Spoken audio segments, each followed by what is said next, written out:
যাবি? আসসালামু আলাইকুম রাহমাতুল্লাহ। ওয়ালাইকুম সালাম। ভাই 3 মাস আগে যে আমার থেকে টাকাটা হাওলাত নিছেন, সামনে তো কুরবানি, আমাকে কুরবানি দিতে হবে, টাকাটা দিলে আমার জন্য ভালো হইতো। হুরু মিয়া, তোমার কি আক্কল জ্ঞান কিছু হইব না? জেনে তেনে কি টিয়া খোঁজার জায়গা, রাস্তা কেটে টিয়া খুঁজো। ভাই আপনি কোনটা কোন? এখন বাসা যাও, পরে আইও, বাসায় আইও, 4টা ওটাই মারি করে দিই। পরে কত হইব? পতের কান্দির বড় গরু, মোবারক ভাইয়ের বড় গরু, মোবারক ভাইয়ের বড় গরু, হাতের কান্দির বড় গরু, পতের কান্দির সেরা গরু, মোবারক ভাইয়ের বড় গরু, মোবারক ভাইয়ের বড় গরু, হাতের কান্দির বড় গরু, পতের কান্দির সেরা গরু, মোবারক ভাইয়ের বড় গরু, পতের কান্দির সেরা গরু, মোবারক ভাইয়ের বড় গরু, মোবারক ভাইয়ের বড় গরু। হাতের কান্দির সেরা গরু। আসসালামু আলাইকুম সুপ্রিয় এলাকাবাসী, আপনারা জানেন আমাদের সদ্যীয় বড় ভাই মোবারক ভাই, উনি অত্যন্ত ভালো মানুষ। প্রতি বছর গরু বাজারের সব থেকে সেরা গরুটাই মোবারক ভাই কুরবানি দেয়। তো আলহামদুলিল্লাহ এবারও আমরা বাজারে সব থেকে সেরা গরুটা কিনতে পেরেছি। এই বলে আল্লাহর কাছে লাখ লাখ হাজার শুকরিয়া করছি। বাজারের সেরা গরুটা কেনার উপলক্ষে এই পর্যায়ে আমাদের নেতাকে ফুল দিয়ে বরণ করবেন শাহজালাল ভাই। শাহজালাল ভাই আসেন। দিন সকাল সকাল আইসা বলেন কিন্তু তো এই পর্যায়ে আমাদের নেতাকে ফুল দিয়ে বরণ করার জন্য শাহজালাল ভাইয়ের জন্য একটু সবাই করতালি হোক। আপনারা এতক্ষণ যাবৎ যার বক্তব্য শোনার জন্য বসে আছেন, সে আর কেউ নয়, গরিব ও মেহনতি মানুষের প্রাণপ্রিয় নেতা জনাব মোবারক হোসেন বড় ভাই। মোবারক ভাইকে ওনার বিশেষ বক্তব্য রাখার জন্য আহ্বান করা হচ্ছে। সম্মানিত এলাকাবাসী, আসসালামু আলাইকুম। বিশেষ করে আপনাদের দোয়া এবং ভালোবাসার সাপোর্টের কারণে আজকে আমি এতদূর পর্যন্ত আসতে পারছি। আপনারা যে ভালোবাসা আজকে আমাকে দেখাইলেন, এই যে আমার পাশে শাহজালাল ভাই আছে, আমার সাথে সাকিব আছে, অস্করণী ভাই আছে, ওরা টাকা পয়সা ফুলের মালা দিয়ে যে একটা আমাকে সম্মান করেছেন, আমি এই সম্মানের যোগ্য আদৌ ছিলাম কিনা আমি তা জানি না, কিন্তু আলহামদুলিল্লাহ আপনাদের থেকে অনেক ভালোবাসা পেয়েছি। তো আজকের যে কারণে এখানে এত সমাবেশ, যে কারণে এত মানুষ আসছেন, বিশেষ করে আমরা পূর্বপুরুষ থেকে আমার দাদা, আমার দাদার দাদা, ওরা কিন্তু এই এলাকায় সবচেয়ে বড় বড়টা কুরবানি দিত। তো আপনাদের দোয়া এবং ভালোবাসায়, বিশেষ করে এই পাশে মুরব্বীরা জানে ওই আমলের কথা। আমি তো আমার বয়স হয়তো একটা হবে না, আপনারা এখানে অনেক সিনিয়র পার্সন আছেন, আপনাদের সামনে কথা বলতেছি, এটি অনেক কিছু। আর আপনাদের দোয়া এবং ভালোবাসা আমি কিন্তু এবারের ঘাড়মোড়া বাজারে সবচেয়ে বড় বড়টা কিনবার পারছি। ঠিক, তো এখানে আর কিছু বলতে চাচ্ছি না।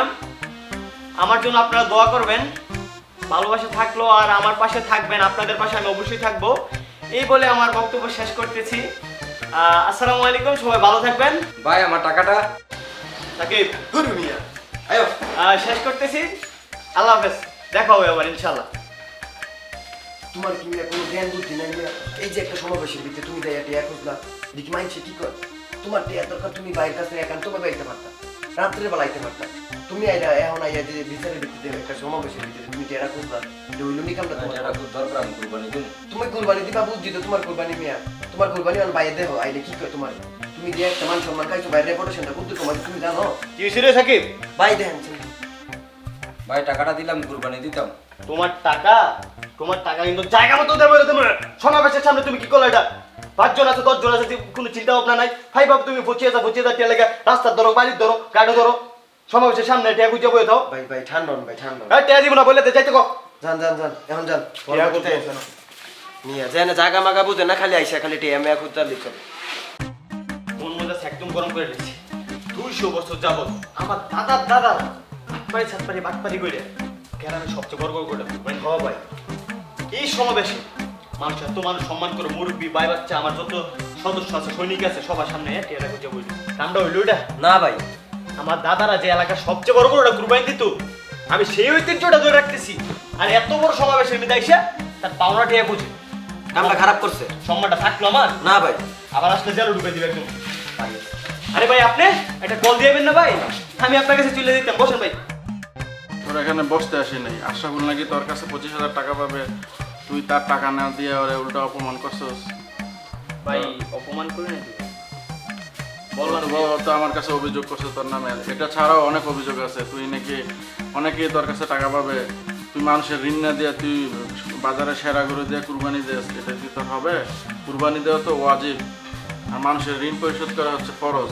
তোর উচিত হইলো তুই আগে ঋণ পরিশোধ করবি। তুই ঋণ পরিশোধ না করে যদি কুরবানি দেস, তোর কি কুরবানি হবে? আসলে ভাই আমার বাপ দাদারা এলাকার সবচেয়ে বড় গরুটা কুরবানি দিত। ওই ঐতিহ্যটা ধরে রাখতে গিয়ে ভাই আজকে আমার এত বড় একটা ভুল করে ফেলতেছি আমি ভাই বুঝতে পারি নাই। ভাই মানুষের থেকে টাকা নিয়ে ঋণ না দিয়ে আমি বাজারে সবচেয়ে বড় গরুটা কিনে লাইছি। ভাই আমার ভুল হয়েছে, আমি বুঝতে পারছি। আমি চেষ্টা করবো আশাফুল ভাই টাকাটা দিয়ে। আচ্ছা ঠিক আছে, তোর সব কথাই শুনলাম। তুই কালকে আশরাফুল ভাই টাকাটা দিয়ে দিবি, উনিও কুরবানি দিবে। আর আরেকটা কথা সবসময় মনে রাখবি যে বান্দার হক আগে আদায় করতে হবে। বান্দার হক কিন্তু আল্লাহ ক্ষমা করে না কখনো। ঠিক আছে, কথাটা মনে রাখিস। জি ভাই। ওকে সাকিব, হ্যাঁ ভাই।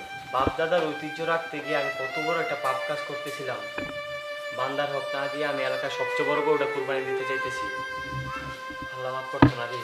আর ওনার সাথে যে ব্যবহারটা করছি, বাজে একটা ব্যবহার করছি। আজকে ইসাক ভাই আমাকে চোখ খুলে দিল। হবে ইসাক ভাই না থাকলে হয়তো আমি এই জ্ঞানটা পাইতাম না। মানুষের সাথে কিভাবে ব্যবহারটা করতে ওই বুঝটা আসতো না। যাক, আচ্ছা ইয়ে করিস, ওই যে কালকে সকালে আশাফুল ভাই টাকাটা পৌঁছাই দিস। জি ভাই, আমি রাত্রে দেওয়ার চেষ্টা করবো। আমার গরু কুরবানি হওয়ার আগে কিন্তু ওর বাসায় যেন টাকাটা থাকে। হুম।